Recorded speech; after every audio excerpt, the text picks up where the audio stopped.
Hello les amis, j'espère que vous allez bien. Ça fait un petit moment que j'ai pas publié de vidéo, tout simplement parce qu'il y a les Black Friday qui arrivent, etc. Donc je me concentrais vraiment sur les boutiques. Je suis désolé pour ça, mais j'ai un petit moment là pour vous faire une vidéo. Donc j'aimerais vous parler, parce que ça concerne justement ce que j'étais en train de faire, j'aimerais vous parler en fait de quel vecteur publicitaire utiliser. Quel est le meilleur vecteur publicitaire, donc où faire sa publicité, sur quelle plateforme. C'est une question vraiment qui revient souvent, je le vois à travers mes élèves dans les formations. Ils savent pas, est-ce que je me lance sur Google, sur Facebook, sur TikTok, etc. Et donc j'aimerais répondre à ces questions dans cette vidéo pour que vous puissiez choisir pour votre lancement la plateforme qui va convenir le mieux.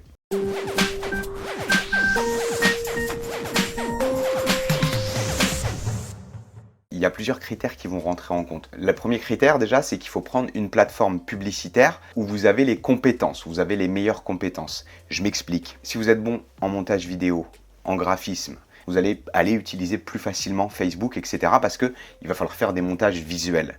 Si en revanche, vous n'avez aucune connaissance là-dessus, ça peut être plus judicieux de commencer par Google AdWords, par exemple, ou par Google Shopping. Le premier truc, c'est de dire, ok, qu'est-ce que j'ai moi comme compétence actuellement pour me lancer au plus vite? En fonction de mes compétences, je vais choisir la plateforme. Donc si vous êtes bon en vidéo, en copywriting, toutes ces choses, ça peut être intéressant de passer par Facebook. Parce que Facebook, dans un premier temps, déjà, vous allez certainement devoir faire des vidéos et des images et un maximum. Donc, il faut être capable de les produire quand même assez rapidement, si vous voulez en tout cas avoir des résultats rapidement, pour faire vos testings. Donc, c'est un vrai avantage si vous êtes bon en montage vidéo ou en tout cas si vous en avez déjà fait. Donc, le premier point, c'est de voir ses compétences. Et deuxième point, il faut aussi être bon en copywriting. Pourquoi? Parce que les clients, les visiteurs que tu vas choper depuis Facebook, il faut comprendre qu'ils sont froids. Comme ils sont froids, il va falloir être beaucoup plus convaincant. Donc, il faut être meilleur en copywriting.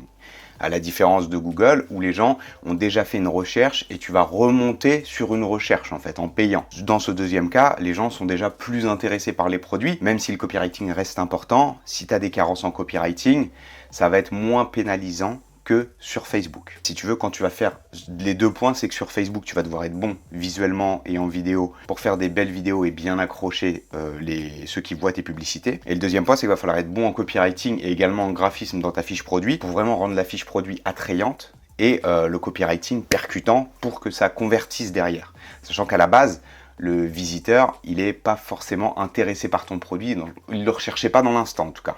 Mais s'il a cliqué, c'est qu'il a un minimum d'intérêt pour ta thématique ou pour ton produit. Donc ça, c'était pour le premier point. Le deuxième point, ça va dépendre également de ta thématique. Et par exemple, pour aller sur Facebook, tu vas devoir te placer sur certains produits. Pour se placer sur ces produits, disons que Facebook, il va falloir que ton produit, il faut qu'il soit un minimum original et qu'il attire l'attention. Tu vas pas te mettre sur un produit qu'on voit dans tous les magasins. Idéalement, il faut que ton produit, il produise un peu un effet waouh, comme il se dit. Il faut qu'il soit remarquable, qu'on le remarque, qu'il soit en plus intéressant. Quand on le regarde, on fait « Ah ok, putain, c'est ingénieux, c'est sympa ». Et que tu aies déjà aussi des preuves qu'actuellement, il se vend. Ou qui s'est vendu dans le passé, tu peux relancer les produits qui sont vendus avant, mais il faut qu'il ait une petite touche quand même d'originalité. Donc, si le produit, on le trouve partout, que les grandes enseignes se le sont appropriés, c'est mort. Parce que les grandes enseignes, ils absorbent des grandes quantités, ils mettent des bas prix et si tu le trouves partout, ça devient compliqué. Même si avec ton branding, tu peux tirer ton épingle du jeu, mais disons que l'objectif, comme c'est de faire des bénéfices, il faut vraiment aller chercher un produit qu'on va trouver que dans des boutiques spécialisées, que sur Internet. Mais ça va être très dur de trouver un produit exclusivement sur Internet, mais ou dans des boutiques spécialisées. Donc c'est pour ça que c'est bien les boutiques sur des thématiques, ce que je conseille à chaque fois. Le produit très important sur Facebook, alors que sur Google, tu peux te mettre sur des produits plus classiques. Parce qu'encore une fois, tu vas remonter sur des recherches, sur des requêtes. Des gens qui vont taper un produit qui les intéressait sur Google. Donc là, tu n'as pas forcément besoin de mettre un produit tendance ou buzz en avant. Il faut bien comprendre les deux codes de ces plateformes, vraiment. Si tu as une thématique et que tu as déjà des produits, alors ça peut être ton projet, peut-être que tu n'es pas en dropshipping ou peut-être que tu es passionné par un produit qu'on trouve partout, tu vas en faire ta thématique. Dans ce cas-là, c'est plus judicieux de se mettre sur Google, que ce soit en SEO ou en SIA, donc recherche organique ou payant, et à la rigueur, de faire sur Facebook de l'acquisition avec un e-book où tu vas apporter de la valeur autrement, de façon plus originale. Mais l'idée, tu vois, c'est que même si derrière tu offres un e-book, le e-book, en fait, en quelque sorte, il va remplacer en fait ton produit winner. Donc, tu vas offrir quelque chose pour récupérer un lead. Et derrière, tu vas pouvoir communiquer autour de tes produits, de ta thématique, du message que tu veux faire passer, de qui tu es, etc. Ça dépend si tu te mets en avant ou pas. Tu vois, j'espère que tu comprends bien. Facebook, l'idée, c'est vraiment de trouver ce qu'on appelle des produits d'appel, d'envoyer des produits d'appel en publicité. Donc, produits attractifs qu'on ne voit pas partout, avec un effet un peu buzz, un peu wow, interpellant quand tu en fais une valeur perçue assez haute de préférence, donc c'est pas un gadget non plus, il faut qu'il ait une certaine valeur perçue pour mettre un beau prix, et idéalement que tu fasses x4 ou x5 sur ton prix de vente. En gros, tu vas l'acheter 10, tu peux le revendre 39, 49, 59. Plus la marge va être haute, plus tu peux dépenser en publicité et plus tu peux aller dépasser aussi tes concurrents. Donc c'est ça les caractéristiques d'un bon produit sur Facebook, et tu as certaines thématiques où ça va pas être possible de faire. Et là où la majorité des formateurs te dira du coup c'est de la merde, c'est pas un produit winner, moi je te dis non, du coup il faut que tu adoptes simplement d'autres stratégies. Si ça se vend ailleurs, toi aussi tu peux le vendre. Alors bien sûr si tu te mets sur des piles rechargeables et que tu te mets à 5 fois le prix du marché, ça va être compliqué de le justifier. Mais ce que je veux te dire c'est que dans la limite du raisonnable, tu peux tout vendre si tu as développé une image, un truc sympa autour de ton site et de tes produits. C'était les différents trucs et puis après bah voilà sur Google effectivement tu peux te placer, peu importe le produit, à partir du moment où tu as des recherches, des requêtes sur ce produit. Alors après attention, il y a un phénomène de concurrence, c'est-à-dire qu'il y a certains produits de grosses enseignes pub dessus, et là tu vas avoir des coûts par clic très hauts, d'accord? Mais ça sera à toi de trouver des petits mots-clés pour essayer justement d'esquiver un peu la concurrence et de tirer ton épingle du jeu. Après concernant les coûts, en général, tu vas mettre sur Google AdWords, tu vas mettre plus de temps à être rentable, c'est-à-dire que Facebook, si tu connais bien, que tu as bien identifié, en général, tu vas récupérer, si tu fais bien les choses, tu vas récupérer une partie de ta mise même si tu n'es pas rentable au départ. Ou tu vas être break-even. Moi, en général, quand je lance un produit, à minima, je suis break-even, c'est-à-dire que je ne perds pas d'argent. Du coup, tu vas perdre moins parce que ça va être amorti par tes ventes, même si tu dépenses plus en publicité que tu récoltes. Ok ?